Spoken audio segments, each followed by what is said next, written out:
الحمد لله رب العالمين حمد الحامدين حمد المستغفرين حمدا يوافي نعمه ويكافئ مزيده أشهد أن لا إله إلا الله وأشهد أن محمدا عبده ورسوله اللهم صل على سيدنا محمد وعلى آله وأصحابه ولبيته وذريته أجمعين اللهم إنا نسألك خير هذا الليل وخير ما فيه وخير ما بعده ونعوذ بك من شر هذا الليل ومن شر ما فيه وشر ما بعده amin ya rabbal alamin. Yang sangat saya hormati Syekh Muda Abdul Manaf, mursyid kita semua Thariqah Naqsyabandiyah Al-Khalidiyah. Begitu juga murid beliau Syekh Muda Khalifah Satisir Naqsyabandiyah. Masih muda tapi semangatnya melebihi semua yang ada ya. Ke motor tadi udah masuk angin kali Bu ya. Tadi kita sempat mau jantungan mau nyebrang jembatan.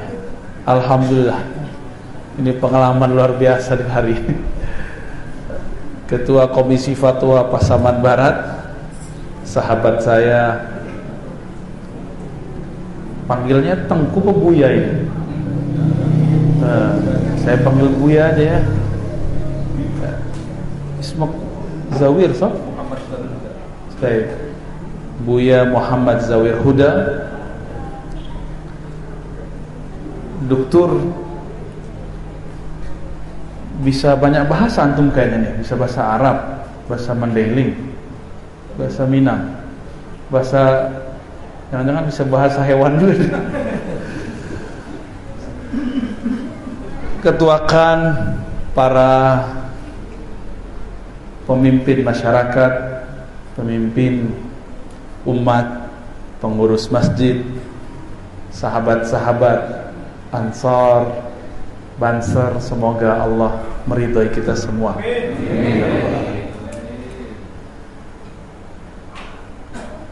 Kita di zaman yang alhamdulillah banyak tantangan tapi banyak kemudahan. Tantangannya siapa saja bisa ngomong apa saja. Benar Ibu ya? Siapa saja bisa ngomong apa aja. Tapi enaknya siapa saja bisa berguru kepada siapa saja di mana saja. Ini Ustadz Asmar katanya lagi nyetir dengerin aneh. Itu bid'ah itu Ustadz. Yang tidak tergambarkan oleh orang-orang di masa sahabat Rasulullah, di masa sahabat-sahabat tabi'in, di masa Imam Bukhari, di masa Imam Tirmizi, Imam Muslim, Abu Dawud, Imam Ghazali, imam-imam. Bahkan mungkin di zaman mudanya Syekh Muda Abdul Manaf tidak terbayang ini. Orang bisa berguru jarak jauh, berbicara jarak jauh. Aplikasi Zoom ya. Kita bisa ngobrol lihat muka, baca kitab bareng-bareng walaupun dari mana-mana. Ini kemudahannya, anugerahnya. Tapi masalahnya yang pertama tadi, siapa saja bisa ngomong apa saja. Sampai selevel ketua komisi fatwa diceramahi oleh anak baru hijrah, tamat SMP lagi. Apa kata dia? Kau harus percaya Tuhan itu di langit. Enggak boleh pakai Tuhan. Allah itu di langit. Sebenarnya kalau kita mengikuti hadis Imam Muslim, jadi suatu kali seorang sahabat namanya Ibnul Hakam. Ibnul Hakam ini punya karyawati, budaknya sendiri. Dulu budak beda dengan karyawati, gak digaji. Budaknya ini agak lelet mikirnya. Siapa yang ngomong begitu? Imam Ibnu Hajar. Lelet mikir tuh kan, lelet mikir. Itu bukan penghinaan terhadap sahabat Nabi, enggak. Itu kenyataannya, biasa aja menyebut begitu ya. Orang bati, susah, kalau ngapal itu susah. Memahami perintah itu tidak mudah. Akhirnya adalah beberapa kasus ternaknya tidak beres. Jadi dia ngurus ternak Ibnul Hakam. Maka Ibnul Hakam keselnya bukan main. Lalu beliau bernazar, kalau dia ini beriman menurut Rasulullah, saya akan merdekakan. Maka dibawalah kepada Rasulullah supaya disidang, ditanya. Maka dalam riwayat hadis Nabi ada 3 versi riwayat. Sedangkan kelompok seberang yang disebut tadi oleh Buya Muhammad Zawir Huda, nah, si anak SMP ini baru membaca 1 riwayat, riwayat Imam Muslim. Ada 3 riwayat, 3 versi. Riwayat pertama, Nabi bertanya, Aina Allah? Di mana Allah? Kalau bahasa Jawanya gimana, Pak? Allah nang di? Tuhan nang di. Oh, Tuhan Gusti Allah ya. Gusti Allah nang di gitu. Bojoku wong Jawa, Pak. Bojoku Minang. Baleh cakak. Tapi nggak bisa ngomong Jawa, Pak, cuma gitu doang bisanya. Taunya kepriben, susah ya. Nggak, kalau bahasa Arab saya bisa, mau lagi tidur juga bisa. Pas ngomong bahasa Jawa kok patah-patah ya. Ini Nabi nanya, Aina Allah? Di mana Allah? Ini satu versi. Kalau ditanya di mana, jawabnya apa? Riwayat ini menyebutkan jariyah, budak perempuan menjawab fis sama. Di mana? Di langit. Sama itu juga berarti kullu ma yasmu, semua yang di atas. Sumu artinya atas, tinggi. Makanya di Saudi orang petinggi-petinggi itu disebut sahibus sumu. Ya, sahibus sumu. Kalau ulama disebut sahibul fadilah. Itu orang Wahabi itu, Pak. Giliran nama Nabi nggak boleh pakai Sayyidina. Kalau Syekh dipanggil sahibul fadilah. Tapi kalau Nabi, Sayyidina bid'ah. Itu satu riwayat, dijawab oleh perempuan fis sama, di langit. Riwayat kedua, kita potong aja riwayatnya. Nabi bertanya, pertanyaannya bukan di mana Allah, tapi pertanyaannya man rabbuk? Siapa Rabbmu, penciptamu? Yang engkau sembah siapa? Maka dia jawab Allah. Riwayat ketiga, dan ini ada di riwayat Imam Ahmad ya tadi, riwayatnya Hasan, disebutkan bahwa Nabi bertanya, atashhadina an la ilaha illallah? Apakah engkau, hai budak perempuan, percaya tiada yang berhak disembah kecuali Allah? Aku Rasulullah. Jawab perempuan itu, aku bersaksi tiada yang berhak disembah kecuali Allah. Engkau adalah Rasulullah. Dari 3 riwayat itu, ini hadis kan beritanya sama. Satu berita menyebutkan di manakah, siapakah, apakah. Nah, itu kan. Kenapa kemudian yang dipakai cuma satu riwayat? Bukankah satu hadis menjelaskan hadis yang lain? Jadi dalam ilmu hadis, kalau ada hadis berbeda, itu metode pertamanya dijamak, dicari kesamaan maknanya. Sekarang nih, ini udah sering kita ulang-ulang dulu ya. Dulu zaman-zaman awal kita buat daurah-daurah akidah di Riau, di Malaysia ya. Kalau ada orang agama sebelah bilang Gusti Allah di langit, itu jadi muslim nggak, Pak? Orang bilang Gusti Allah di langit, jadi muslim nggak? Orang agama sebelah nih, dia bilang Gusti Allah di langit, gimana? Masuk Islam nggak dia? Belum, nggak sah. Ada orang bilang Allah di langit, Allah di langit, terserah mau bahasanya apa, itu kan dialek aja. Jadi, udah masuk Islam belum nih? Belum. Kapan seseorang sah masuk Islam? Pakai riwayat pertama atau ketiga? Yang ketiga, yaitu syahadat. Syahadat itu kalau di agama sebelah baptis, persaksian, kira-kira begitu. Sama kok, semua agama begitu. Ya.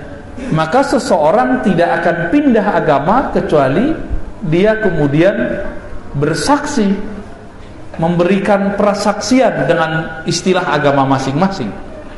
Di dalam Islam, seseorang tidak disebut muslim kalau dia tidak memberikan persaksian itu.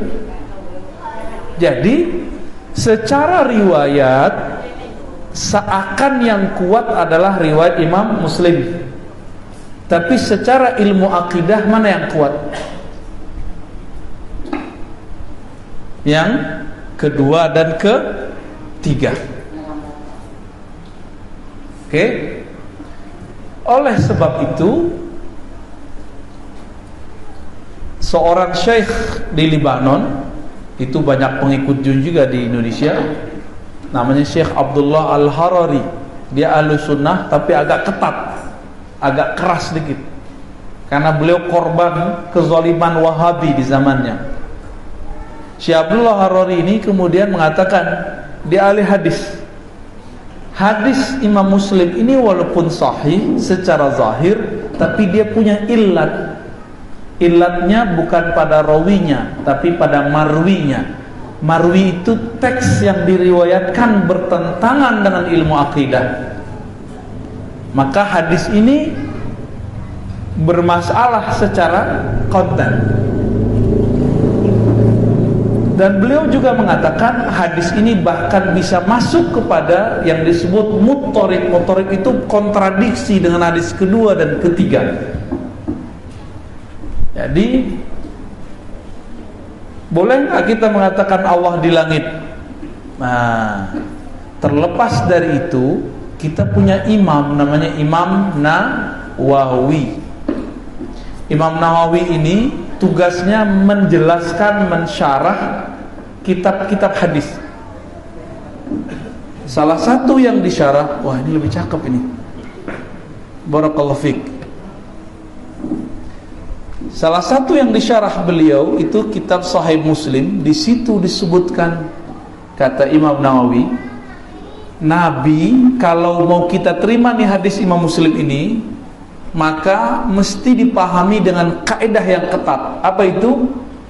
Nabi menerimanya, memakluminya karena si perempuan menolak Tuhan berhala. Maksud dia Tuhan langit, Tuhan di langit, untuk menolak Tuhan berhala. Itu maksud dia. Maksud si perempuan. Karena dia kurang ibarat, kurang cerdas mengibaratkan, maka Nabi memaklumi, Nabi mengerti isi hatinya. Itu pertama. Yang kedua, kalaupun diterima, maka harus dipahami bahwa di situ bukan arti sama di atas arah, tapi itu artinya Allah Maha Tinggi. Nah, macam-macam penjelasan Imam Nawawi. Karena persoalan ini, Imam Nawawi ini tidak dianggap Ahlus Sunnah oleh Syekh Albani, ya, Syekh Saleh Fauzan dalam bab akidah. Jadi imam-imam aja mereka keluar dari Ahlus Sunnah, apalagi cuma ketua komisi fatwa, apalagi mursyid tarekat Naqsyabandiyah. Mereka benci sekali sama tarekat, ya, sangat-sangat benci. Karena tidak faham beda Syiah dengan tasawuf, mereka menyamakan Sufi dengan Syiah. Tahu Syiah nggak Bapak Ibu? Syiah, si B gitu ya. Apa itu Syiah? Syiah ini kelompok yang cinta kepada Sayyidina Ali, Fatimah Zahra, tapi kemudian cintanya membuat mereka menghujat selain Ali dan Fatimah. Disebut Rafidah. Nah, Syiah Rafidah itulah yang bertentangan dengan kita. Ada Syiah yang tidak bertentangan dengan kita, disebut Syiah Zaidiyah.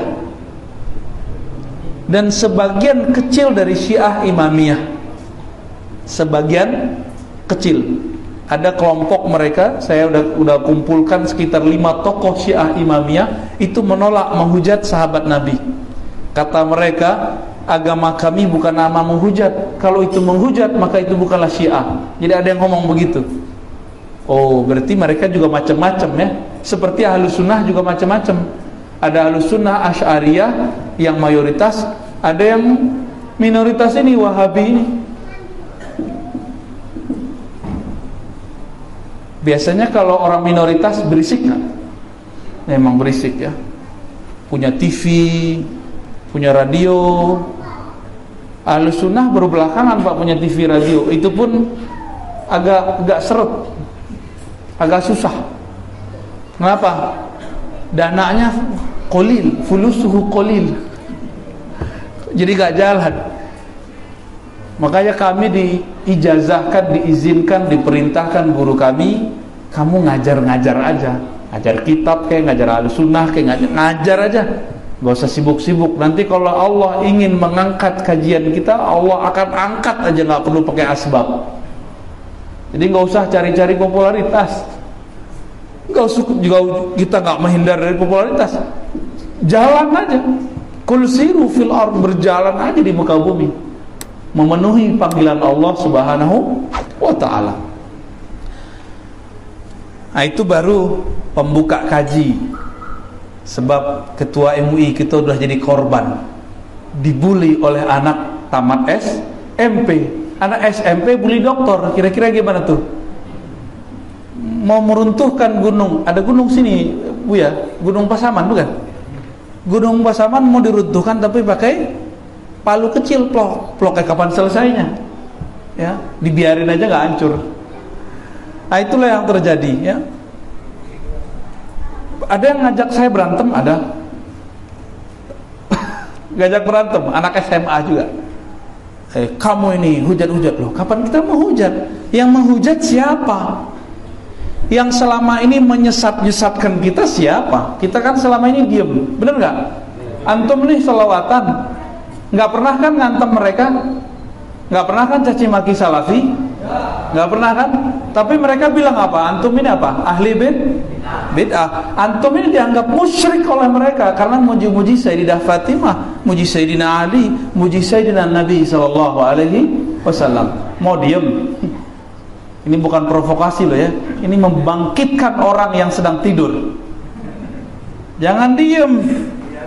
Orang diam-diam udah kita dikatakan sesat, antum diam-diam terus. Para ustadz takut ditinggal di jamaahnya. Dia tidak takut ditinggalkan Allah, tapi takut ditinggalkan jamaahnya. Kok pakai Allah Akbar? Kita bukan mau kampanye Pak Ketua. Kampanye Ahlus Sunnah ya. Baik. Belakangan ini hobinya orang Jawa di mana-mana pasti yasinan, Mbak ya. Yasinan, apalagi selamatan, kendurian. Kalau saya suka duriannya, Pak. Modus, Pak ya. Apalagi tuh?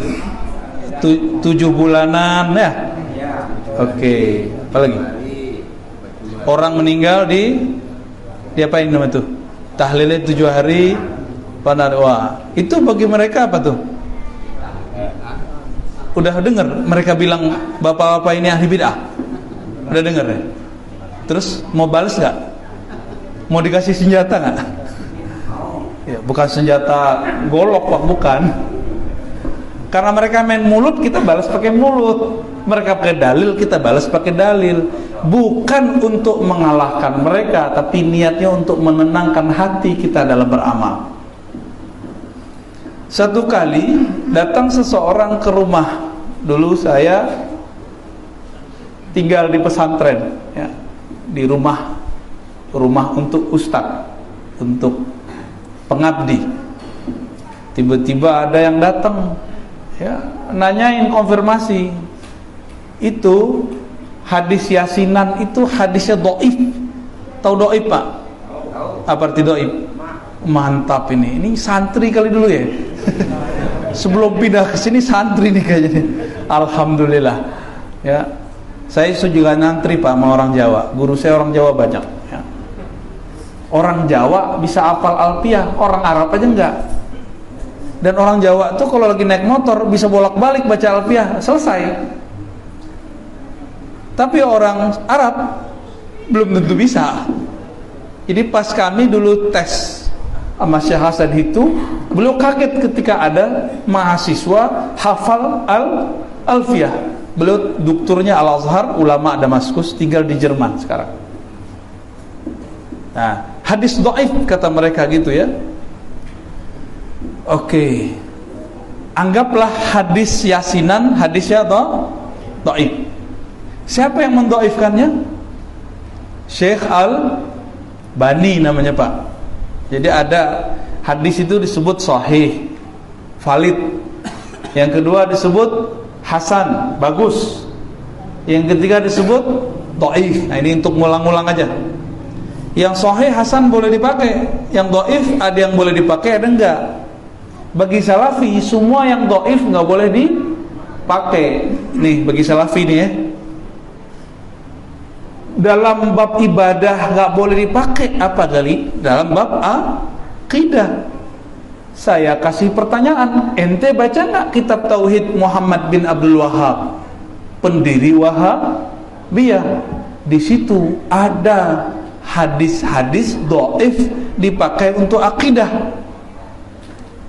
Kalau wong apa nih, si Dodaji ya, pakai hadis dhaif untuk bayasinan, masa nggak boleh? Sedangkan Syekh Muhammad Wahab pakai hadis dhaif untuk akidah.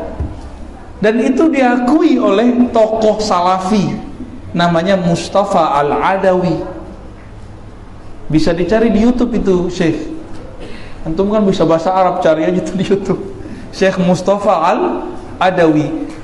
Al-Adawi berarti dia orang India, tapi bahasa Arabnya fasih. Keilmuannya melewati orang Saudi kebanyakan. Dia salafi juga. Mustafa Al-Adawi ini kemudian diserang, dibully oleh orang-orang Wahabi Saudi karena berani mengkritisi kitab imamnya. Itu. Jadi mereka biarin aja, kita nonton aja, Pak. Mereka tengkar berdua. Ya. Jadi nggak perlulah kita menolak-nolak mereka. Cukuplah mereka nolak mereka gitu. Jadi saya tanya balik, kalau di dalam akidah aja imam memakai, masa kami dalam ibadah fadhailul a'mal nggak boleh?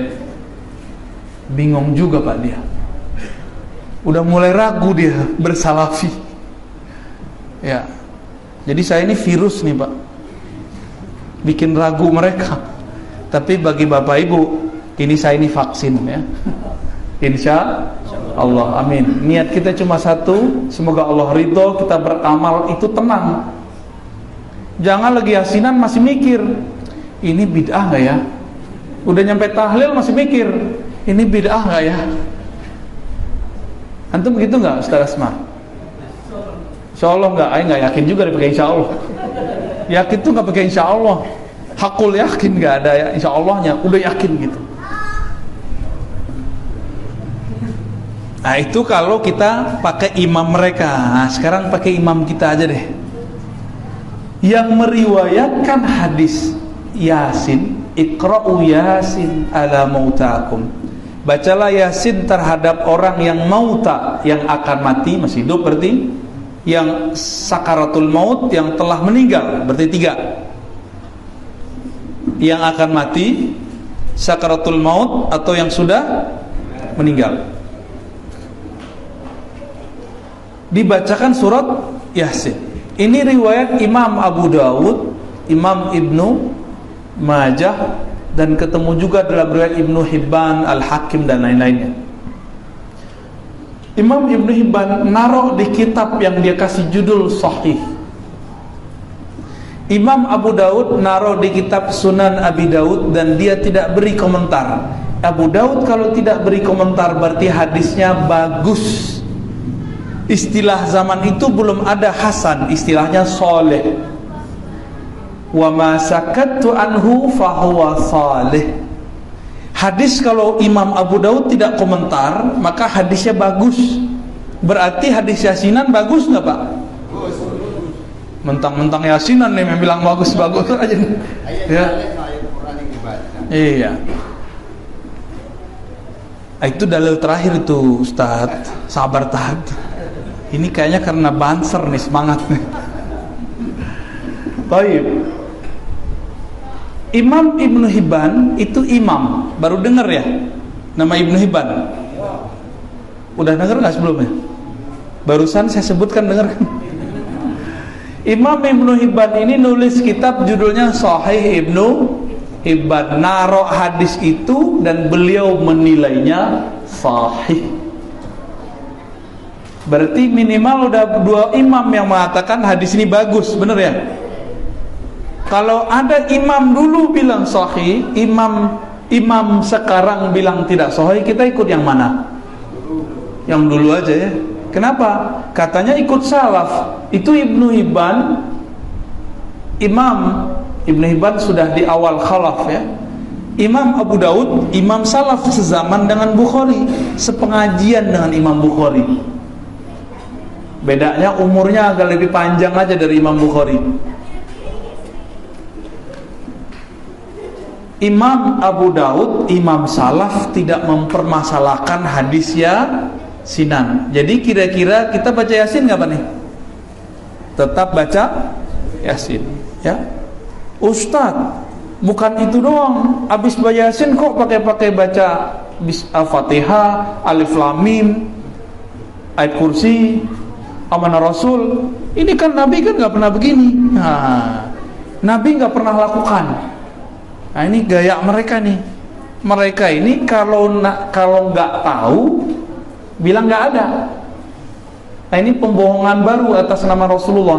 Jadi kebohongan atas nama Nabi itu 2, menambah-nambahkan dan mengurang-urangi.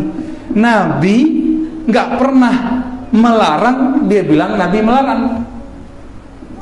Nabi tidak melakukan, belum tentu itu tidak ada. Lihat dulu sahabat Nabi. Adakah riwayat yang menyebutkan kalau kita ke kubur atau mendoakan orang mati baca Fatihah, baca Alif Lam Mim, baca 5 ayat pertama, ayat kursi, amanah Rasul, kul ada tak? Ada. Yang meriwayatkan itu imamnya sendiri, yaitu Ibnu Qayyim. Dikumpulkan oleh Ibnu Qayyim riwayat-riwayat dari Lalikai, riwayat dari Qudai, riwayat banyak sekali bahwa Ibnu Umar sebelum wafat berpesan. Apa pesan beliau? Kalau saya mati bacakan kepada saya. Dan itu dikubur loh ya, baca Quran dikubur, bayangkan. Al-Fatihah, Alif Lam Mim sampai 5 ayat terakhir, ayat kursi dan seterusnya. Ini pesan siapa? Sahabat Ibnu Umar. Ibnu Umar sahabat bukan? Anak dari Umar, namanya Abdullah bin Umar. Maka amalan yasinan lalu khataman dimulai dengan Fatihah, Alif Lam Mim, ayat kursi, amanah Rasul, kul itu bukan buatan NU. Buatan siapa? Buatan siapa itu? Itu buatan Ibnu Umar. Minimal kalau kamu sebut Nabi, tuan Ibnu Umar PNU. Kalau emang malu, wah saya nggak mau jadi NU, ya sudah. Ini lihat nih riwayat bukan NU yang meriwayatkan. Berarti ini hadis sudah ada sebelum NU lahir, benar nggak? Terus kenapa NU yang disalah-salahin masalah yasinan, masalah khataman? Orang NU itu cuma menikmati fasilitas yang sudah ditulis oleh para ulama, dipakai oleh mereka. Ya. Jadi kadang-kadang mereka itu bilang, oh saya bukan NU, saya nggak mau yasinan. Lo nggak ada urusannya yasinan itu sama NU. NU itu cuma yang melestarikan amalan itu aja bedanya. Riwayat ini ada dalam kitab-kitab hadis. Orang kalau khataman baca apa lagi tuh? Subhanallah bihamdi, subhanallahil azim gitu ya. Itu ada hadisnya nggak nyuruh begitu? Ada nggak? Banyak, Quran aja banyak kok. Jadi kalau orang baca subhanallah bihamdi subhanallahil azim pasti orang NU nggak? Kalau gitu banyak orang NU di Mesir. Ya. Jadi Bapak Ibu kadang-kadang sebagian orang di luar sentimen sama NU, ya. Ini yang nggak benar, ya. Ini nggak benar. Kalau kita menilai satu amalan, jangan karena suatu organisasi, tapi karena dalil-dalilnya. Baik. Masih ragu mau yasinan, Pak? Udah nggak yakin ya? Udah nggak yakin, udah nggak ragu ya? Tambah mantep nggak? Insya Allah ya, mantap. Saya mau nanya, kalau kirim Fatihah nyampe nggak? Nyampe nggak Pak? Nyampe. Wah mantap. Santri tulen ya Pak. Antum santrinya bukan 100%. Wah 1000% berarti. Alhamdulillah. Tubuh Iran, wah tuh masya Allah, mutasil sanatnya ke Mbah Hasim ini, ya. Alhamdulillahirabbil alamin. Saya juga pasang sanad pakai Mbah Hasim. Guru saya Syekh Ali Mustafa Yaqub khatam kitab-kitab fikih dan hadis dari Syekh Syansuri Badawi. Kemudian Mbah Idris Kamali. Mereka berdua ini murid langsung dari Hadratus Syekh Hasyim Asy'ari. Ya. Alhamdulillah. Saya ini bukan orang Jakarta loh Pak ya, saya orang Payakumbuh. Tapi nikah mau wong Jawa. Kalau Pak sama orang Minang ya? Waduh, menangan mana tuh Pak? Baik. Bapak kalau pergi ke Mesir, ke Yaman, itu orang hadroh dan itu bukan NU. Ya. Di sini yang melestarikan mahabbah Nabi, amalan-amalan seperti tadi itu ulama Nahdiyin. Makanya saya walaupun tidak masuk organisasi NU, saya sangat mendukung amalan itu. Kenapa? Kalau nggak NU siapa lagi yang melestarikan? Muhammadiyah punya tugas lain, bikin rumah sakit yang gede-gede, bikin universitas di mana-mana. NU kan baru buat Pak, bener ya? UNU ya. Unisma baru buat, Staino. Muhammadiyah udah di mana-mana, jadi bagi tugas aja. Berkat di masyarakat NU, berkat di kampus, biarlah orang Muhammadiyah. Walaupun kita buka tuh dada dosen-dosen di Muhammadiyah itu dalamnya hijau juga Pak, hijau kayak jubah saya ini persis. Ya. Itu kita ketemu banyak, ini saksinya banyak ini ya. Pengurus-pengurusnya itu karena di NU ngantri bro. Kalau di NU sini nggak ngantri karena nggak ada gawagis. Gus nggak ada di sini. Di sini siapa bisa jadi siapa, yang penting alim, benar nggak? Jadi orang Jawa nyampe di Pasaman budayanya udah campur aduk. Jadi antri ke gus-gusnya nggak ada. Kalau di Jawa kan kita hormat ke gus.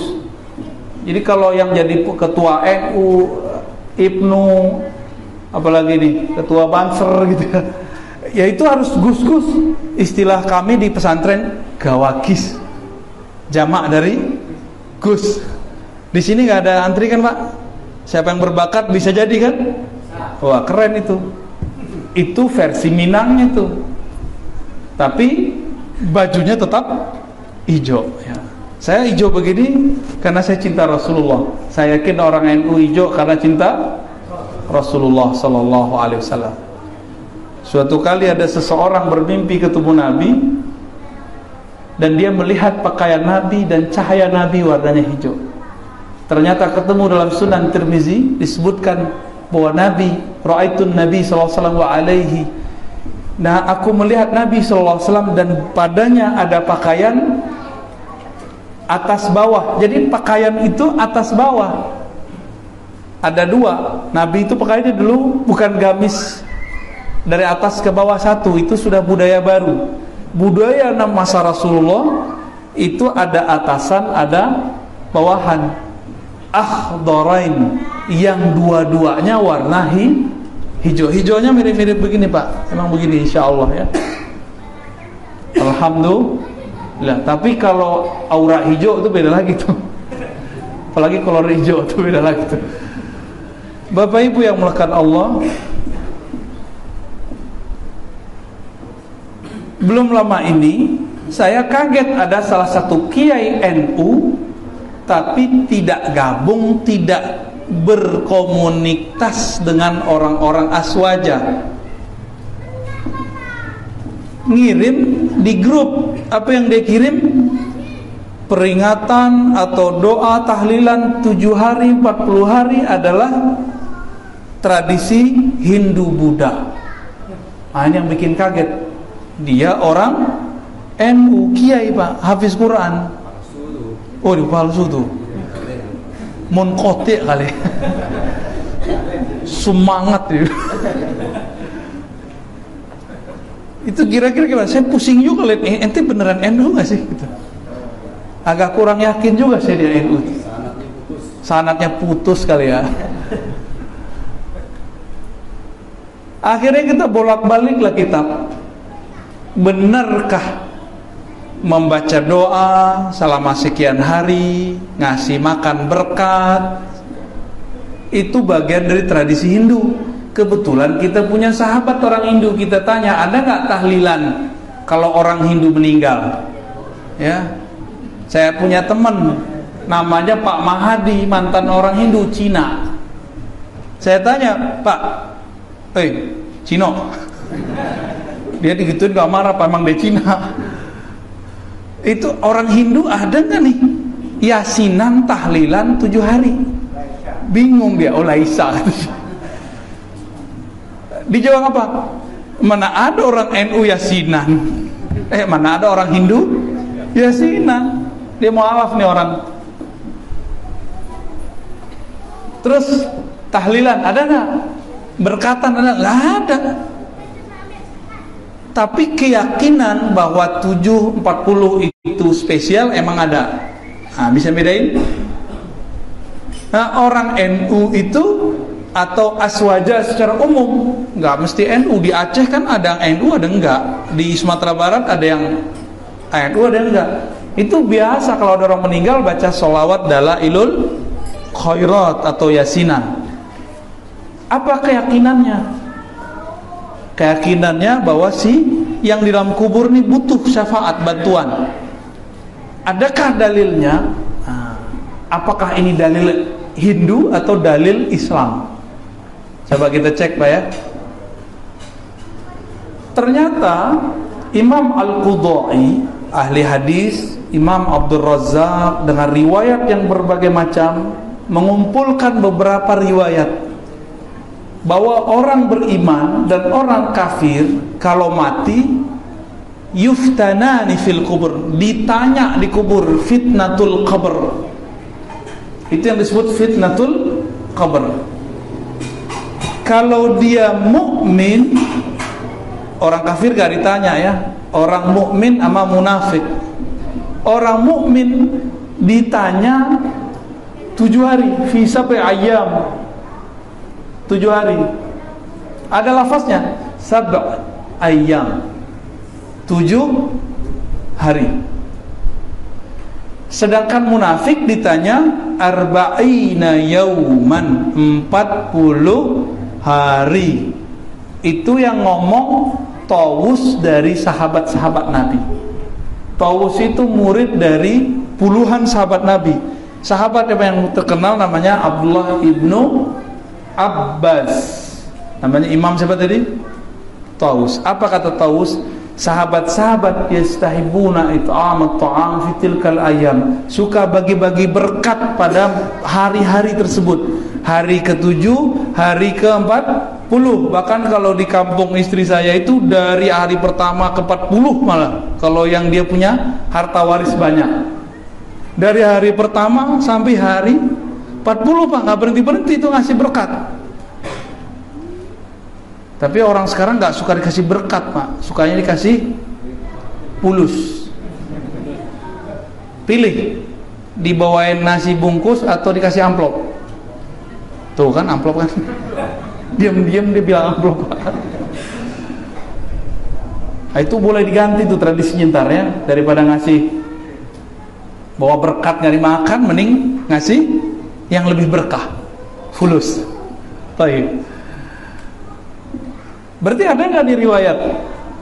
Ada ya, ada yang lebih horor Pak. Sahabat Nabi sebelum meninggal bilang, kalau aku mati ntar sembelih ya di kuburku seekor unta. Lebih khurafat nggak tuh?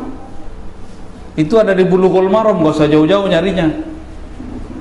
Itu sahabat Nabi, akhirnya karena mengikuti ayahnya juga sahabat Nabi, dia sembelihlah onta, dikubur, dimakan sama-sama. Jadi nyembelihnya horor banget tuh, dikubur.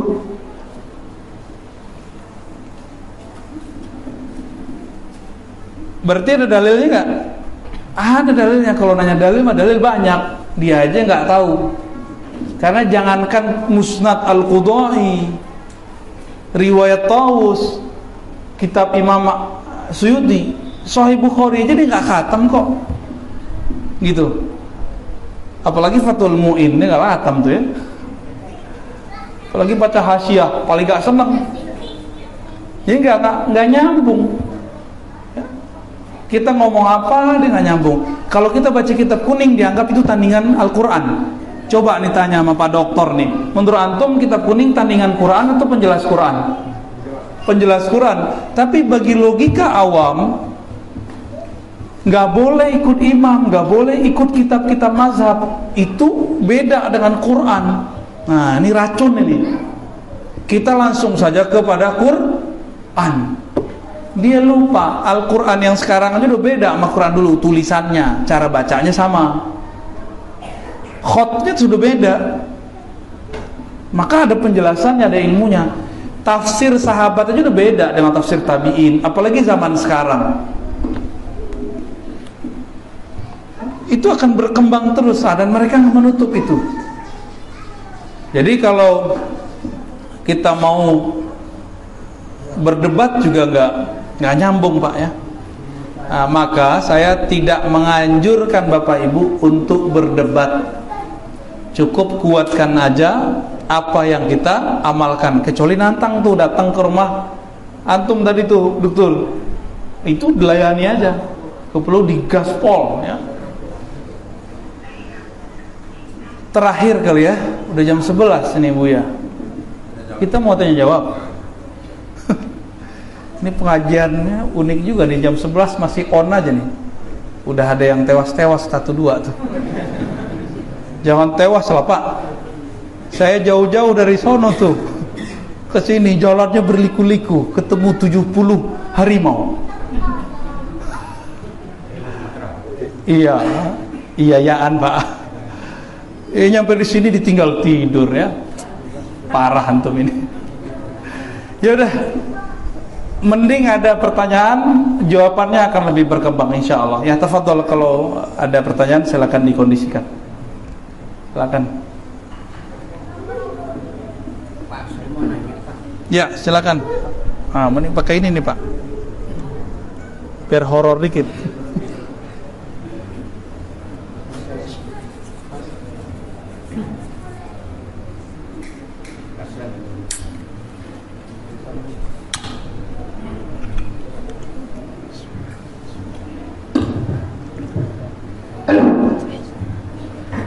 Assalamualaikum warahmatullahi wabarakatuh.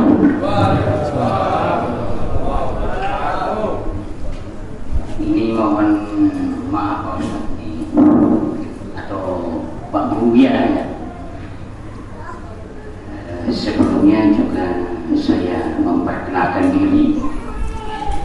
Nama saya Rasudi.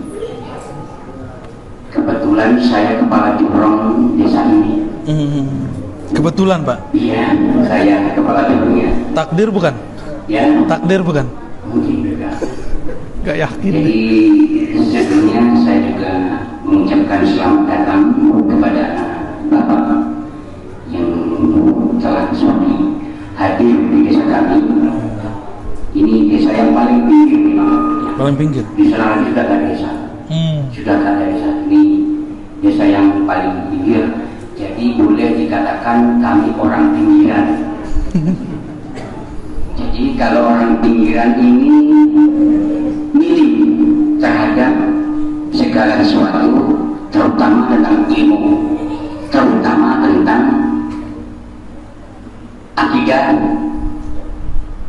juga tentang ilmu agama gitu. Jadi tujuan saya bertanya ini memang benar-benar ingin meyakinkan, karena selama ini menjadi kendala pada pemikiran saya. Saya sering mendengarkan kata-kata para ustaz, para kiai, inna illallah Islam. Agama yang benar atau agama yang sempurna adalah agama Islam. Namun akhir-akhir ini banyak orang atau kelompok yang mencari jati diri Islam itu sendiri untuk mencapai yang namanya kebenaran. Sebenarnya kalau berangkat dari kata inna illallah Islam itu cukup membanggakan. Agama yang paling sempurna ya kita adakan dulu kronologinya. Kalau cepat itu katanya nggak enak ya. Nah, jadi saya ambilkan cerita dulu. Sekarang banyak orang yang mencari jati diri atas nama kebenaran, sehingga banyak kelompok-kelompok yang mengklaim inilah yang benar selain salah, inilah yang benar selain salah, selain kelompok yang salah. Itu yang terjadi sekarang ini. Jadi pertanyaan saya adalah begini, di manakah Islam ini yang berpotensi banyak mengandung suatu permasalahan itu? Di bagian mananya? Oke, udah Pak ya? Itu Pak ya. Ngomongnya kayak Pak dosen Pak. Takut saya Pak. Islam satu Pak. Satu aja dari Nabi Adam sampai sekarang satu. Gak ada Islam A, Islam B, itu gak ada. Islam artinya ketundukan kepada Allah Subhanahu wa ta'ala. Tapi pemahaman terhadap Islam, mungkin pemahaman Pak Jorong beda sama saya. Ya, ternyata beliau wali Jorong Pak, wali. Ini wali nih Pak Buya. Antum nyari wali, ini wali. Wali ya. Iya.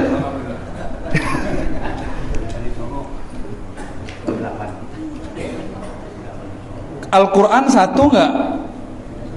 Tapi kalau kita baca Quran bisa beda faham nggak? Bisa nggak? Bisa. Salafi baca Quran, Buya Zawir baca Quran, bisa beda nggak? Bisa beda. Terus siapa yang benar? Yang benar Qurannya. Pemahaman ini hanya berusaha mendekati kebenaran.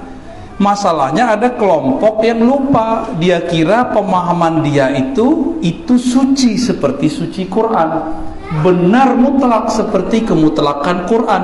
Itu sombong nggak tuh namanya?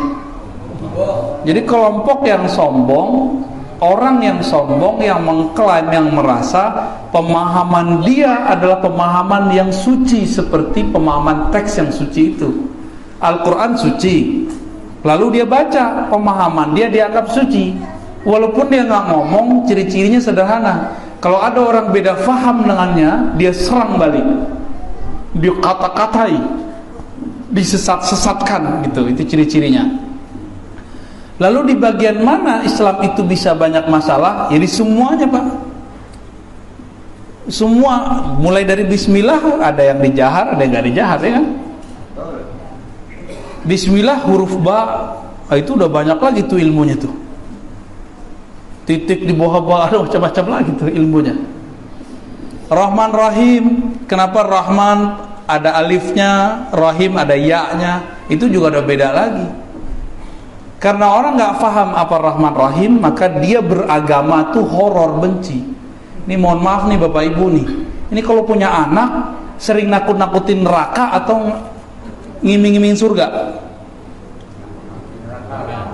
Tuh kan horor kan, jadi panitia neraka semua nih. Jadi kita itu sering menampilkan agama itu bengis, agama itu kayak menakutkan. Itu makanya sekarang banyak anak SMA, SMK itu ateis.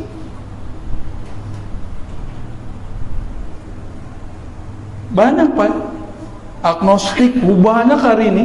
Saya punya kasus, kita juga ngisi di beberapa sekolah-sekolah SMK, itu mengalami hal yang sama, apalagi mahasiswa. Dan di barat sekarang sudah memuncak, orang-orang ateis itu udah muncak. Pragmatisme, mau macam-macam istilahnya tuh ya, kalau kita pakai istilah-istilah kampus tuh. Orang-orang udah gak percaya sama Allah, gak percaya sama Tuhan, gak percaya agama. Kenapa? Bagi dia, kok orang beragama kok jadi horor ya? Jubah keren, kopiah mantap, tapi ngomong neraka mulu, nakutin anaknya neraka mulu. Nih ibu-ibu nih ya, paling dekat dengan anak-anak. Ibu itu kan punya sesuatu dalam dirinya disebut rahim. Kenapa disebut rahim? Karena rahim itu adalah kasih sayang Allah. Maka seharusnya seorang ibu paling bagus dalam memberikan pencerahan untuk anak-anaknya. Jangan nakut-nakutin neraka mulu ya. Guru-guru di madrasah, di sekolah, kalau ngancam anak jangan pakai neraka. Ngancam aja, tapi jangan pakai neraka ya. Itu urusan Allah sama guru ngaji ntar. Kecuali dia sudah menentang suatu hal yang berkaitan dengan agama, bahasanya harus jelas. Gimana Pak Wali? Wali Kutub Jorong. Gimana Pak? Rasdi ya? Waduh, namanya bid'ah sekali Pak. Belum ada zaman Rasul. Belum ada itu. Apalagi pakai masker begitu kan? Saya ada masker Pak. Prokes. Oke, ada lagi? Udah? Fadal.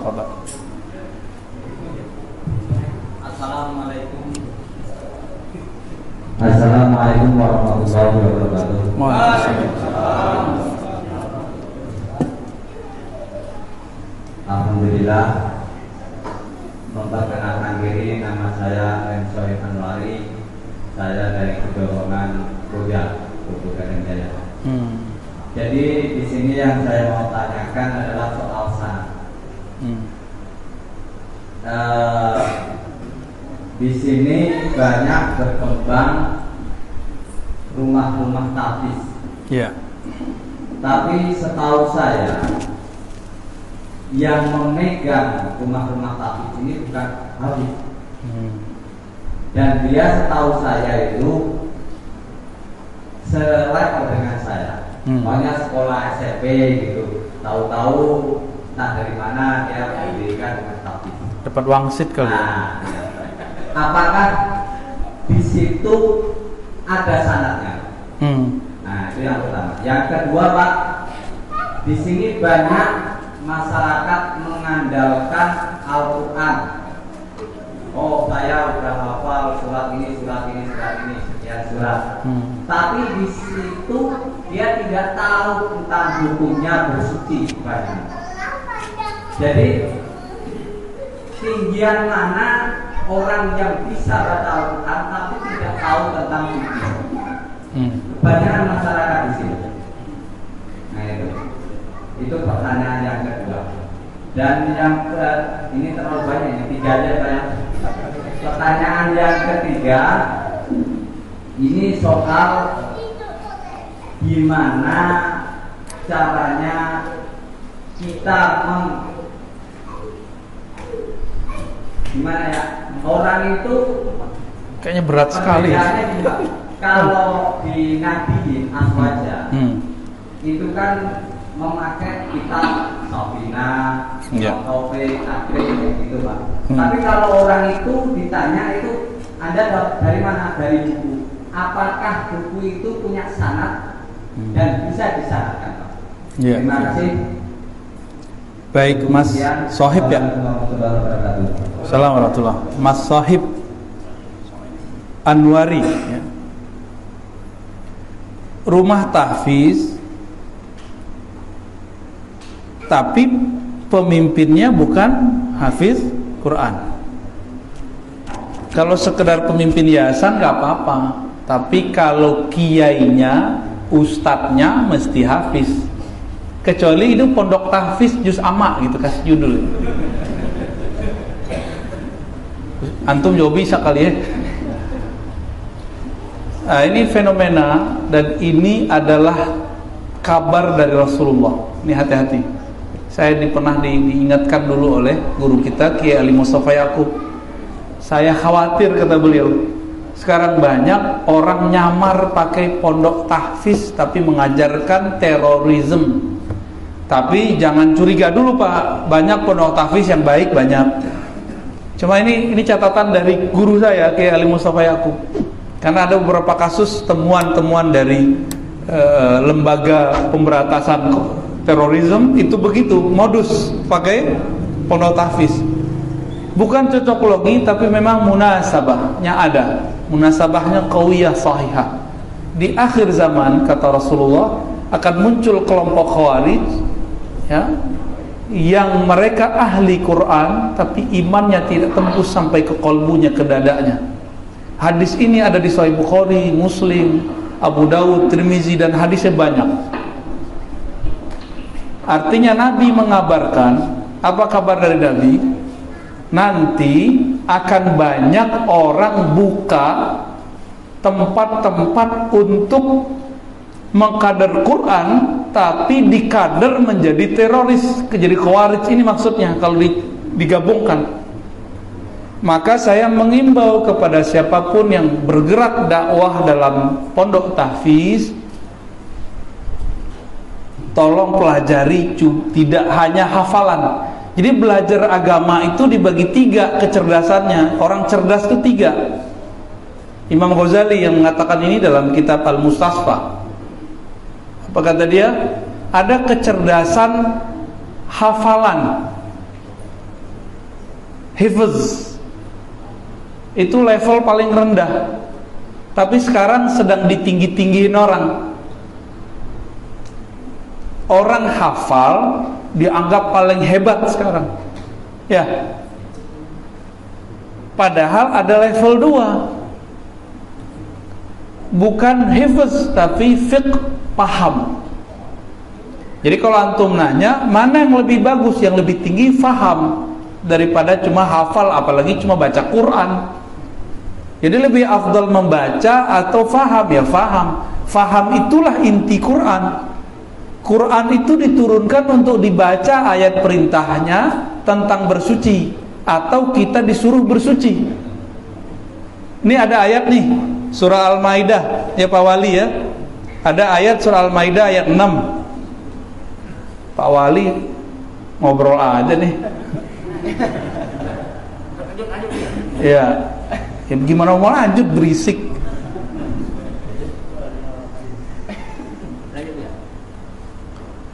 Ada contoh surah Al-Maidah ayat 6. Perintah apa? Perintah apa tuh ayat 6?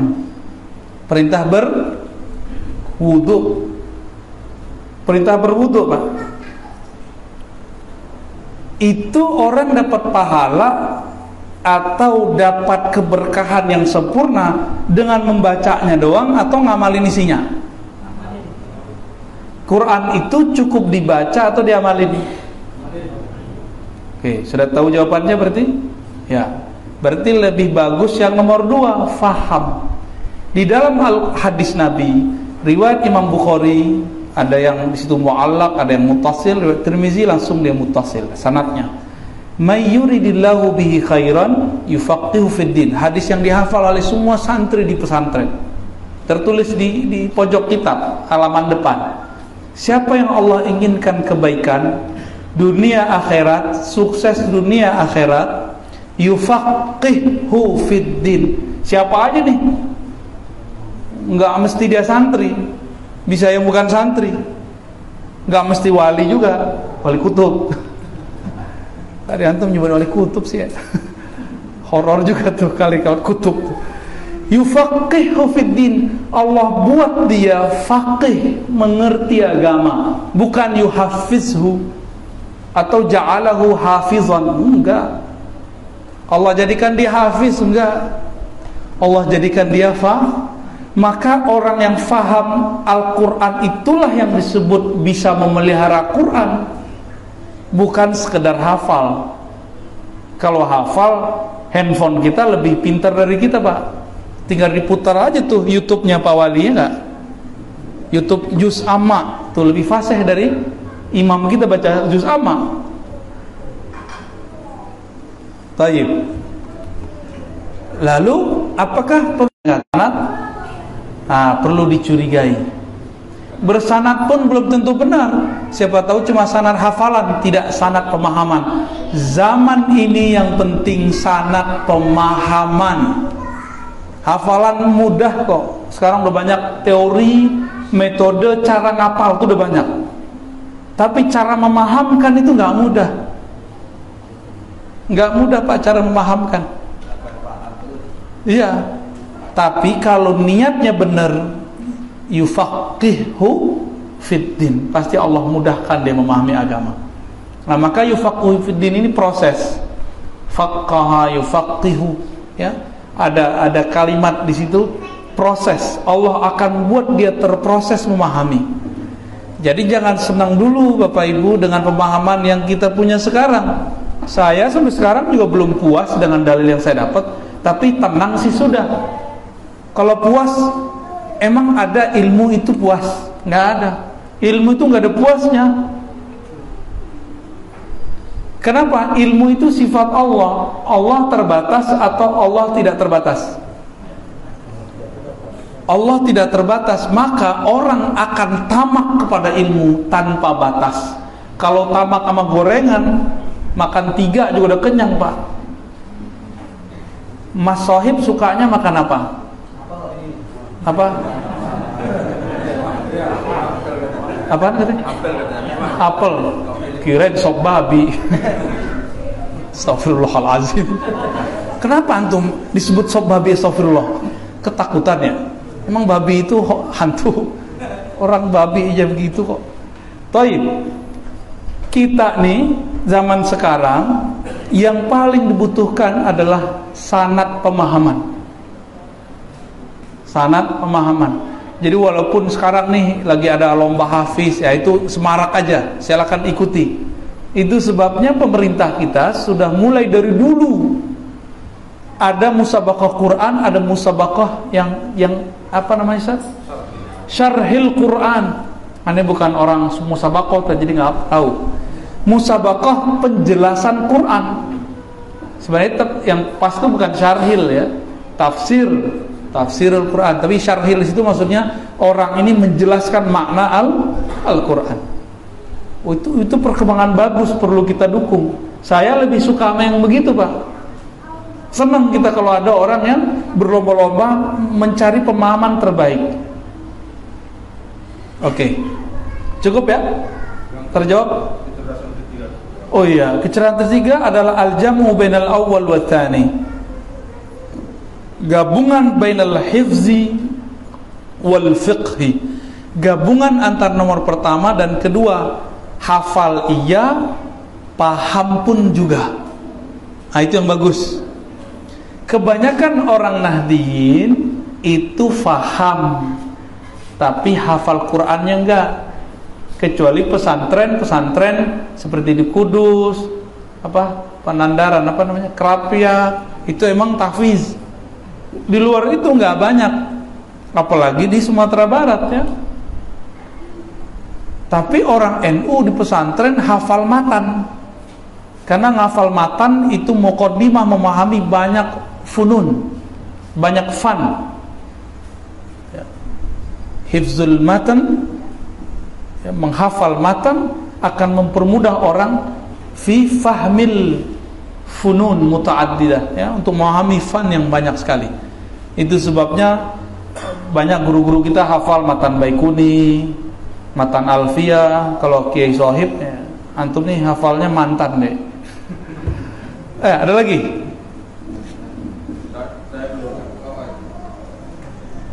Fadal. Ini munsyid kita nih. Siapa namanya nih? Assalamualaikum warahmatullahi wabarakatuh. Assalamualaikum warahmatullahi wabarakatuh. Dia nama saya Rio Candika. Rio. Pada saat ini kan banyak sekelompok umat atau sekelompok orang membid'ahkan memukul rebana atau wukuf dalam rumah Allah. Saya minta penjelasan kepada dia bagaimana hukumnya kami bersolawat menggunakan drum pada saat ini, dan adab bersolawat itu bagaimana yang benarnya. Terima kasih. Wassalamualaikum warahmatullahi wabarakatuh. Salam. Ini dua bab ya, adab sama hukum pakai duf. Dulu ada sebuah hadis Imam Nasai seingat saya, a'linun nikah bid-dufuf. Benar Bu Yasfi ya?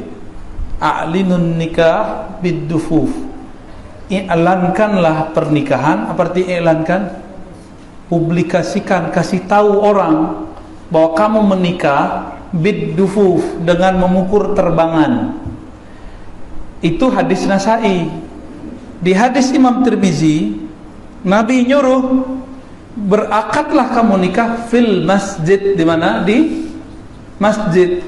Meskipun hadisnya dhaif, tapi diamalkan oleh sebagian ulama salaf, maka sampai sekarang itu kita banyak akad di masjid. Meskipun riwayatnya menurut sebagian ahli hadis dhaif, tapi menurut sebagian ulama ahli fikih zaman salafus saleh itu diamalkan.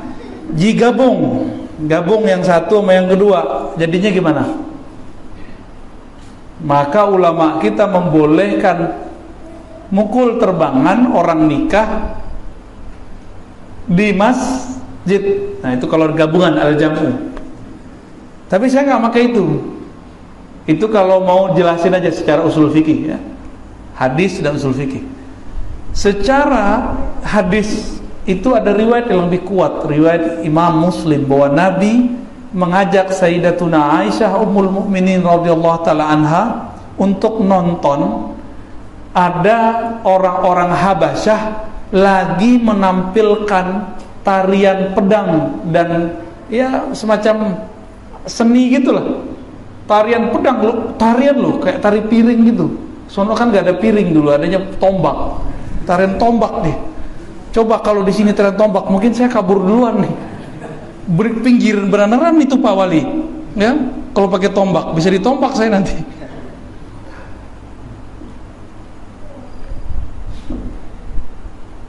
Itu hadis riwayat Imam Muslim. Dan Nabi nanya ke Aisyah, gimana Aisyah, sudah puas tuh belum? Aisyah mengatakan belum. Terus udah sekian lama nanya lagi, sampai kemudian Sayyidah Aisyah bosan. Diistinbatkan dari hadis yang sahih ini bahwa boleh menampilkan seni yang pantas ditampilkan. Kayak gini pantas nggak Pak? Cuma musiknya kekencengan melebihi suaranya. Tuh kena kritik lagi deh. Tadi Pak Wali kena kritik, sekarang antum maaf ya. Saran saya, coba dikondisikan, jangan terlalu keberisikan karena nanti masuk ke bab adab. Antum gimana mau merasakan Nabi hadir lagi megang gendang-gendang gitu, bisa nggak? Maka coba disebut hadrah. Kenapa disebut hadrah? Menghadirkan rindu kepada Rasulullah. Kerinduan itu syahdu atau kenceng? Syahdu. Ada kesyahduan.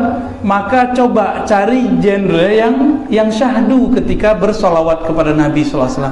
Pukulannya pun syahdu. Mau segede drum kayak ya bebas. Pukulannya agak pelan. Coba praktekin ntar ya.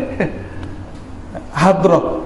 Hadrah yani ihdar mahabbatin Nabi sallallahu alaihi wasallam fi majalisina, menghadirkan cinta kepada Nabi di majelis kita. Dan Nabi mengatakan almar'u ma'aman ahabba, siapapun yang cinta kepada seseorang dia akan bersamanya, yang bercinta Nabi akan bersamanya.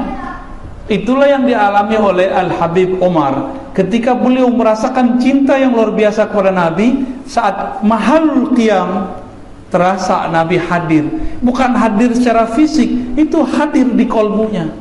Karena hadir di kolbu udah memuncak sampai ke kepala, memuncak ke mata, terbuka matanya, terlihat di alam zahir, padahal dia melihatnya di alam batin, di alam dirinya dia melihat. Itu yang terjadi pada masyaikh, pada buya kita sebagian besar. Kalau melihat ada tamu-tamu gaib datang, mata sih buka, tapi waktu mata aku buka, bukan mata ini yang melihat, sudah mata cinta. Kalau mata cinta, kuntu sam'ahu alladhi yasma'u bih, yang mendengar saat itu bukan pendengaran kita. Kalau pendengaran saya terganggu kalau ada orang ngomong, ya, suara saya nggak sampai kalau sudah ada orang berisik. Tapi kalau pendengaran dari Allah gimana? Nggak akan terganggu. Maka dulu di zaman Nabi itu kalau khutbah kan nggak ada pakai mic, kedengeran oleh semua sahabat. Sebanyak itu orang. Waktu haji wada, orang yang dekat dan jauh mendengar suara Nabi seperti sama, padahal nggak ada mikrofon. Nggak ada mikrofon. Itulah ajibnya, ya. Jadi coba sebelum, nah ini mau dikasih kaifiat nggak sebelum berhadroh? Mau antum? Kalau nggak mau nih nggak kasih. Nantilah ya. Ada cara menghadirkan itu. Thariqat sholawat Nabi itu ada. Jangan main-main pukul-pukul aja. Ada adabnya. Sehingga kadang-kadang kita lagi mukul aja bisa nangis, karena mukul itu ngikutin detak jantungnya. Nah, kalau sudah seirama ketukan itu dengan denyut jantung cinta kepada Rasul, jangankan antum, kita aja bisa nangis. Cuma kalau kesemangatan aja, ya seni, indah. Kayak tadi kan bagus tuh pukulannya, tapi nggak matching, suaranya kecil ya. Nah, ini contoh. Berarti baru di batas seni zahir, belum seni hadrah. Tapi semoga ke depan ada nanti yang membimbing antum. Ini kan ada mursyid-mursyid, tanyalah ke mereka bagaimana cara menghadirkan rindu Nabi dalam kalbu. Sehingga kalau kita baca syair, baca madaih nabawiyah itu bisa nangis. Nabi itu senang kalau ngelihat hambanya rindu, senang sekali. Rindu itu ada yang diungkapkan dengan nangis biasanya, ya. Kecuali nangis sakit hati itu lain lagi, ya. Taib, sudah. Sudah sejauh mana bahaya Wahabi Salafi di Indonesia? Iya. Karena dulu saya baca buku, pernah mereka oknum Wahabi itu di Saudi membantai ulama yang berseberangan dengan atau ulama madhab, bahkan membunuhi keturunan Nabi. Benarkah itu ya? Iya. Ini Pak Ketua MUI nih menanya nih. Baik, ini pertanyaan penting karena konfirmasi itu penting, ya. Kita dapat pertanyaan sejauh mana Wahabi berbahaya di Indonesia, dan benarkah Wahabi dulu berdarah-darah ketika di Saudi, sebelum ada Saudi, ya? Berarti udah pertanyaan, Bu, ya. Yang pertama, sebahaya apakah? Kalau versi peneliti pasti kadang beda dengan versi ustadz, karena lebih sering ustadz atau peneliti di lapangan? Ustadz. Bedanya ustadz nggak punya perangkat penelitian. Kalau peneliti dia otaknya liar, dia bisa ngelihat sesuatu dari berbagai macam versi. Syukur-syukur ustadznya peneliti yang ustadz gitu. Nah, barangkali antum masuk bagian dari mereka nih, karena doktor kan peneliti. Kalau versi orang yang pakarnya dari TNI, polisi, ya, Indonesia itu udah ada pemetaan wilayah merah, ada yang kuning, ada orange, ada hijau. Kalau Sumatera Barat sudah ada beberapa wilayah yang sudah merah. Sudah ada. Pasaman belum parah-parah aman, Pak. Yang parah adalah, ya, saya nggak boleh bilang. Itu sudah ada. Dan kita nanya bukan ke satu sumber. Jadi ada intelijen dari TNI, ada intelijen dari polisi yang pakar, dia melihat. Dan saya menyaksikan sendiri juga sama. Karena kita juga peneliti. Ya, alhamdulillah saya juga peneliti, ya. Kita juga nulis, kita juga merangkum, membaca, menganalisa. Dan itu sudah banyak yang parah. Bayangkan Aceh aja dia memasuki, Pak. Padahal Aceh itu benteng Ahlussunnah terkuat itu. Kota-kota santri di Jawa itu udah banyak yang kemasukan. Kenapa? Kebanyakan pesantren sudah tertutup dari masyarakat, asik dengan delaktika di dalam pesantren, lupa dengan masyarakat di luar. Itu fakta juga itu.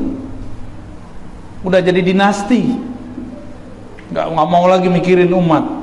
Tapi itu sebagian pesantren. Kebanyakan pesantren juga masih bagus, oke. Jadi ini kabar agak lumayan bahaya. Maka kita nggak boleh diam, Ustaz. Harus mulai menyuarakan yang menurut kita ini mendekati kepada kebenaran. Jadi jangan diam. Tapi suara antum tadi kan sudah menggelegar tuh, kayak semangatnya menggelegar suara aja. Insya Allah, Ustaz, ya. Terus benarkah Wahabi dulu berdarah-darah? Itu benar. Dan kejadian itu bukan sekali dua kali. Kita punya sanad. Tadi kita sudah baca sanad, ya. Jadi kalau di Sumatera itu ada Syekh Sulaiman Rasuli, Syekh Abdul Wahid Salihi, Syekh Jamil Jauh. Itu punya guru, Syekh Khatib Ali punya guru namanya Syekh Ahmad Khatib Minangkabau. Syekh Ahmad Khatib Minangkabau punya guru Bakri Syato punya guru namanya Sayyid Ahmad Zaini Dahlan. Beliau mengabadikan pembunuhan berdarah oleh Wahabi. Judulnya Fitnatul Wahabiyah. Kitab ini dibantah oleh mereka, tapi datanya nggak kuat. Mereka itu nganggap kalau udah dibantah berarti yang dibantah kalah. Nggak begitu. Tidak semua bantahan itu valid. Main asal bantah-bantah aja. Said Ahmad Zidahlan itu menyaksikan kebangkitan Wahabiyah setelah yang pertama. Yang pertama beliau nggak semasa. Jadi Said Ahmad Zidahlan menyaksikan bagaimana ganasnya mereka. Kenapa? Karena dulu Inggris mencoba memecah belah Turki Utsmani. Turki Utsmani dipecah. Di Saudi ada dua potensi, keluarga Suud, keturunan Suud dengan keluarga Hashim. Hashim ini syarif di Mekah. Sempat keturunannya kemudian ada yang jadi raja setahun 2 tahun di Hijaz. Tapi kemudian karena mereka tidak mau diatur oleh Inggris, maka orang Inggris mempersenjatai keluarga Suud. Kalau dipersenjatai gimana?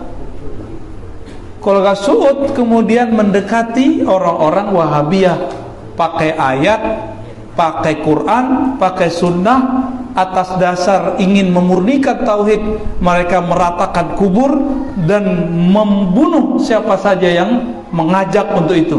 Intinya politik seperti di belakangnya, politisasi agama. Itu sebabnya Bapak Ibu Allah, di Saudi tidak ada partai. Karena ketika Saudi berdiri ada kesepakatan kerajaan agama oleh keluarga dan murid-murid Alu Syekh Muhammad bin Abdul Wahab. Ada kerajaan politik, kekuasaan ini dipegang oleh Ahlus Suud, keluarga Suud. Jadi mereka udah bagi dua.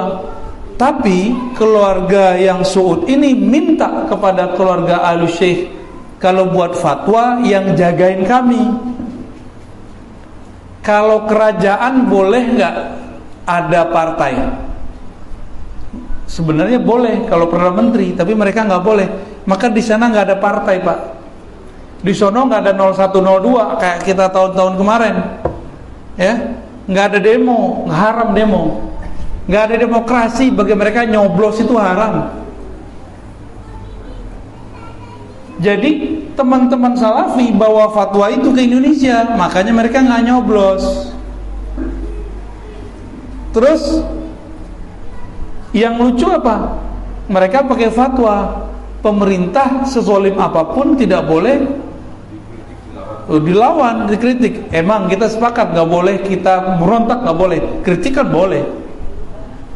Ya. Tapi pemerintah ini menggunakan demokrasi. Demokrasi kan haram menurut dia. Coba nanti dibayangkan, Pak. Saya nih fatwakan nggak boleh nyoblos. Di sini ada Muslim, non Muslim. Kira-kira yang terpilih siapa? Saya nih memfatwakan, Bapak Ibu tidak boleh nyoblos. Gimana? Yang menang non Muslim, ya. Nah ini akibatnya. Maka fatwa-fatwa mereka kurang berkenan, kurang relevan sebenarnya. Jadi gitu, Ustaz. Jadi benar bahwa ada sejarahnya dan bukan hanya Said Ahmad Dahlan yang nulis, itu juga ditulis oleh penulis-penulis dari Barat. Keturunan Nabi pun ikut mereka bunuh. Itu benar kan, keluarga Hashim mereka bunuh sebagian. Yang selamat itu yang kerajaan Yordan itu, karena mereka sudah punya kekuasaan di sana. Dan nanti satu saat Khawarij ini kan tentara Dajjal. Yang pertama mereka cari adalah keturunan Rasulullah. Karena keturunan Rasulullah itu di situ ada Imam Mahdi. Nanti yang akan digorok pertama mereka adalah Habaib. Jadi itu benar. Hari ini sudah mulai muncul fatwa-fatwa comberan namanya, ya. Mengatakan apa? Nggak ada tuh Habib, nggak ada tuh Sayyid, nggak ada keturunan Nabi. Kalau ada orang saat ini menolak keturunan Nabi, nggak ada keturunan Nabi, berarti dia menolak Imam Mahdi. Berarti bahaya nih orang, ya. Saya rasa cukup, Pak, ya. Udah jam 11:30, besok pada kerja kan? Wah, gimana nih? Gimana, Bu, ya?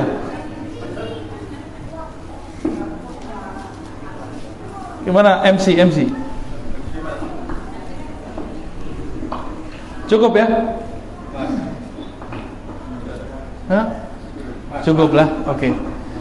Saya rasa cukup ya, karena pasti ada hajat esok hari, supaya tidak bertabrakan antara kebutuhan agama kita dan kebutuhan duniawi kita. Semoga pertemuan ini Allah maafkan, Allah ridhoi jika ada kesalahan. Mohon maaf Pak Wali, canda-candaan saya mungkin agak sedikit garing. Ya, mohon maaf kepada para guru, para masyayikh jika ada kalam dan adab yang telah kami langgar, dan semoga kedatangan kami bermanfaat. Amin ya rabbal alamin. Assalamualaikum warahmatullahi wabarakatuh.